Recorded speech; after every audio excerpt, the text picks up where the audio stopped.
Hello everyone, आप सभी दोस्तों का स्वागत है। इस वीडियो में डिस्कस करने वाले एक और न्यू मेन बोर्ड आईपीओ को। यहाँ पे यदि हम लोग बात करते हैं तो लगभग क्यूब हाईवेज आईपीओ के बारे में बात करें।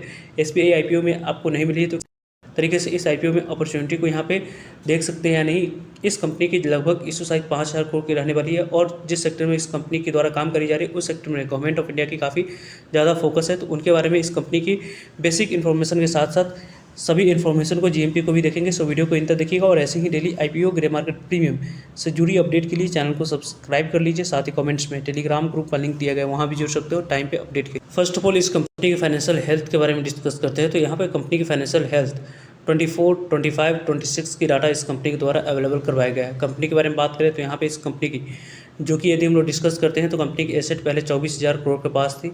25 में यही कंपनी की एसेट बढ़कर 28,000 करोड़ के पास हुई और अभी यहाँ पे कंपनी की एसेट बढ़कर 2023 के ईयर में 29,398 करोड़ के पास आ चुकी है। टोटल इनकम के बारे में बात करें इनकी कंपनी के रेवेन्यू पहले 3,074 करोड़ के पास थी, देन यहाँ पे 3,453 करोड़ के पास 25 में हुई। फिजिकल ईयर में 26 के फिजिकल ईयर में लगभग 4,359 करोड़ के पास रही है। कंपनी की प्रॉफिट टैक्स देने के बाद कितनी पास रही है तो यहाँ पे कंपनी की प्रॉफिट पहले 706 करोड़ के पास रही है, देन यहाँ पे 36 करोड़ के कंपनी ने 705 करोड़ की लॉस रिपोर्ट करी हुई थी। देन यहाँ पे 25 में कंपनी की फिजिकल ईयर की बात करते हैं तो वहाँ पे कंपनी ने लॉस रिपोर्ट करा था और अभी इस कंपनी की प्रॉफिट के बारे में बात करते हैं। 26 के फिजिकल ईयर में 216 करोड़ की कंपनी प्रॉफिट रिपोर्ट करती हुई दिख रही है, यानी कि ईयर ऑन ईयर बेस पर कंपनी की जो प्रॉफिट है उसमें जंप के बारे में बात करते हैं। 707% की जंप इस कंपनी की प्रॉफिट में सिर्फ और सिर्फ हम लोग को दिख रही है। इबिटा के बारे में बात करते हैं तो इबिटा पहले यहाँ पे किस तरीके की कैसी थी तो पहले 1368 करोड़ के पास इबिटा थी, देन यहाँ पे 2379 करोड़ के पास रही, अभी 3234 करोड़ के पास। रिजर्व एंड सरप्लस के बारे में बात करते हैं तो 79 करोड़ के पास, देन 126 करोड़ 87 करोड़ के पास और अभी आप लोग को 148 करोड़ के पास रिजर्व एंड सरप्लस रही। टोटल बोरोइंग के बारे में बात करते हैं तो पहले कंपनी के पास कर्ज कितना था तो यहाँ पे 10,775 करोड़ के पास कर्ज थी, देन यहाँ पे 15,114 करोड़ के पास कर्ज थी, अभी 17,664 करोड़ के पास कर्ज रही है। यानी कि इस कंपनी की कर्ज के मामले में बात करते हैं तो यहाँ पे इस कंपनी की जो कर्ज रही है उस कर्ज के अकॉर्डिंग अभी यहाँ पे कंपनी की डेट इक्विटी रेशियो काफ़ी ज़्यादा दिख रही है।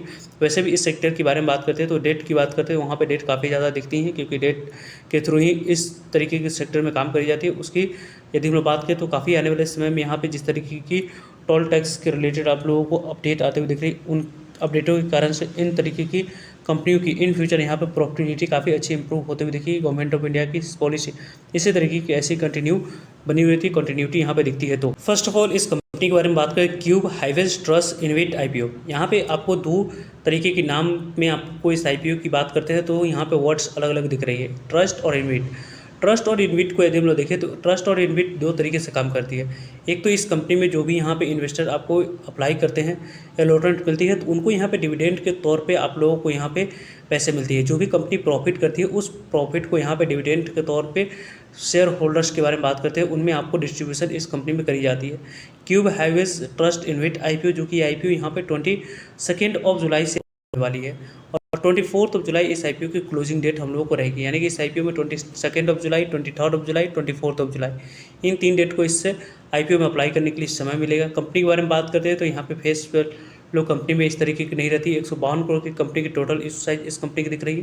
5,000 करोड़ की टोटल यहाँ पे 152 रुपये जो कंपनी की कटर प्राइस रखी है उस कटर प्राइस पर अप्लाई करनी है। एक 5,000 करोड़ की टोटल इशू साइज है, पूरी तरीके से ऑफर फॉर सेल है। जो भी प्रमोटर्स और एग्जिस्टिंग शेयर होल्डर्स अपने स्टेक को डाइल्यूट कर रहे हैं उनके पास पैसे जाते हुए दिखेंगे। यहाँ पे अप्रॉक्सीमेटली यदि हम लोग बात करते हैं तो 32,89,47,368 इक्विटी से डाइल्यूट होते हुए दिखेगी इस आईपीओ के थ्रू। बुक बिल्डिंग आईपीओ है, बीएसई एनएसई दोनों जगह पर कंपनी की लिस्टिंग होने वाली है। कंपनी इंपॉर्टेंट डेट्स के बारे में बात करते हैं तो 24 जुलाई तक इस आईपीओ में अप्लाई 27 जुलाई इस आईपीओ में आपको अलॉटमेंट मिली नहीं, उसके बारे में इन्फॉर्मेशन मिल जाएगी।